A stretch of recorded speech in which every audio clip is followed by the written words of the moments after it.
I bet you have seen the trending clips of the Kenyan bank heist circulating on TikTok. Bella ciao, ciao, ciao, ciao, partigiano, portami via. You wonder if it can be a reality. But let me tell you a real story, one that might surprise you even more. A simple photographer, without a single shot fired, pulled off a heist worth $53 million. That's an equivalent of 6.8 billion Kenyan shillings, and the photographer got away with this crime forever.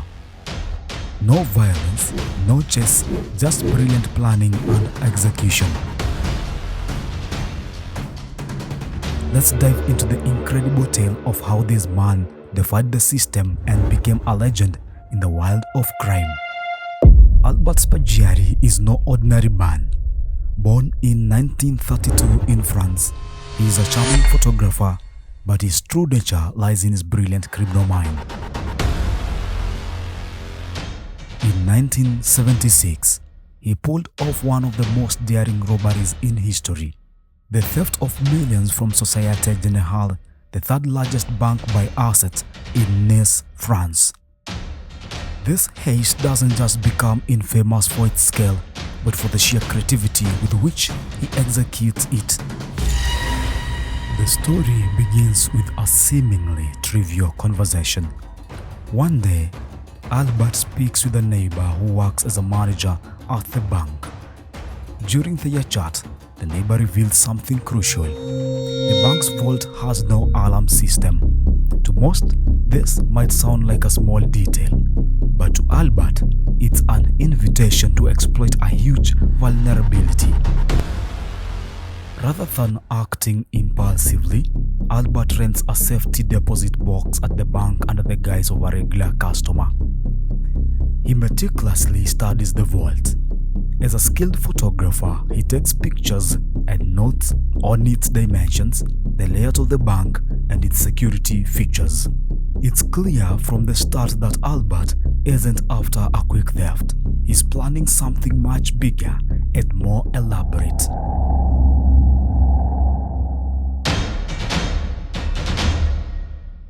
To carry out his plan, Albert needs a way into the vault. He stumbles upon the perfect solution: Nice's underground sewer system. After exploring the sewers for weeks, Albert realizes that one of the sewer lines runs directly beneath the bank. It's a perfect secret passage to the vault. Navigating through the filth and darkness, Albert endures the unbearable stench, chewing cigars to mask the smell.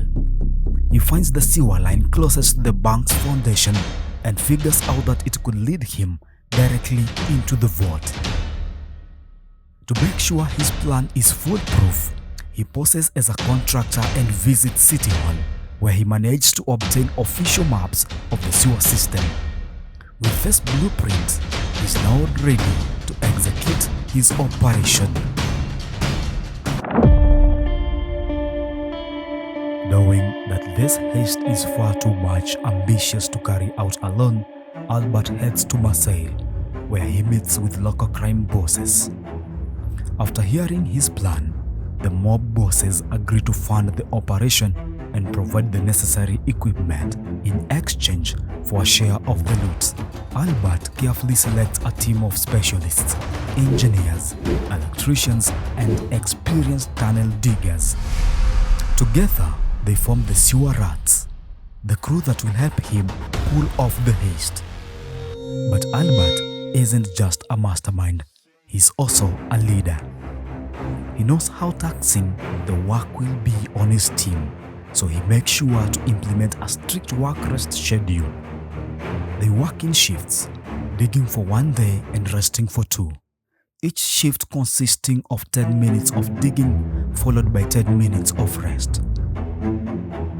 Albert also ensures that fresh air is pumped into the tunnel, and he arranges for a doctor to be on a standby in case of an emergency. He is determined that the mission will not only succeed, but his team will come out of it in one piece. After 9 weeks of painstaking work, the crew finally breaches the vault's reinforced wall. The operation took place on Friday, July 16, 1976, once the bank had closed for the weekend. Albert and his team transport their tools through the sewers on inflatable rafts, making sure to stay hidden from sight.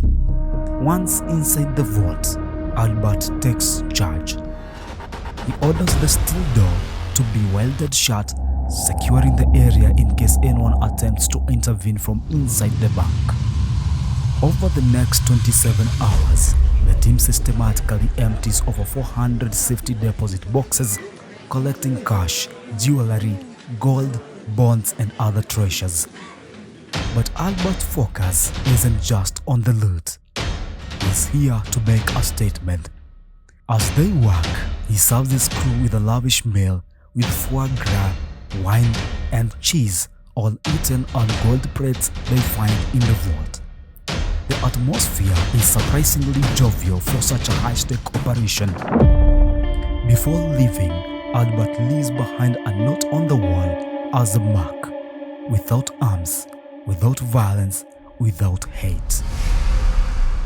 The heist goes undetected for weeks, but eventually a small clue, a chisel linked to Albert, leads authorities to him.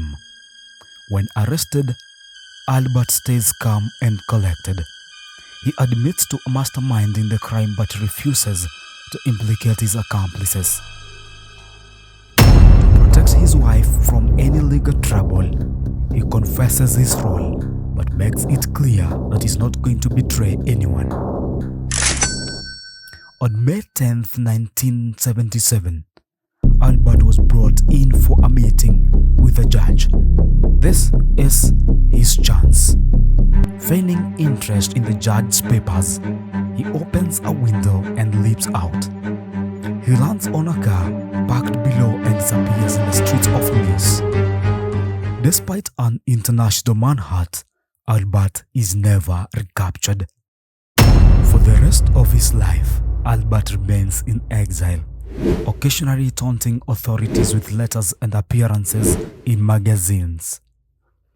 He becomes a folk hero to many, a symbol of audacity, intelligence, and brilliance. His refusal to hurt anyone during the heist, coupled with the meticulous planning and cleverness he demonstrated, solidifies his place in criminal legend. Albert never returns to France, living the rest of his days on the run. He passed away in 1989 from lung cancer, but his legend lives on. His heist isn't just about the money. It's a testament to his ability to outsmart a system he saw as flawed. Albert became a figure who captured the imagination of many, a man who dared to dream big and pull off the impossible. That's the incredible story of Albert Spaggiari, the mastermind who turned a simple idea into one of the most daring heists in history. If you enjoyed this tale of audacity, brilliance, and cunning, you are in the right place. Make sure to like this video, subscribe to Nginyukie, Truth and Tides, and hit the notification bell so you never miss another deep dive into true crime, hidden truths, and unsolved mysteries. Got thoughts or theories about Spaggiari's heist or similar stories? Share them on the comments. We'd love to hear from you. And remember, here at Truth and Tides, we bring you the stories that reveal the unseen and uncover the extraordinary. Until next time, stay curious and stay sharp.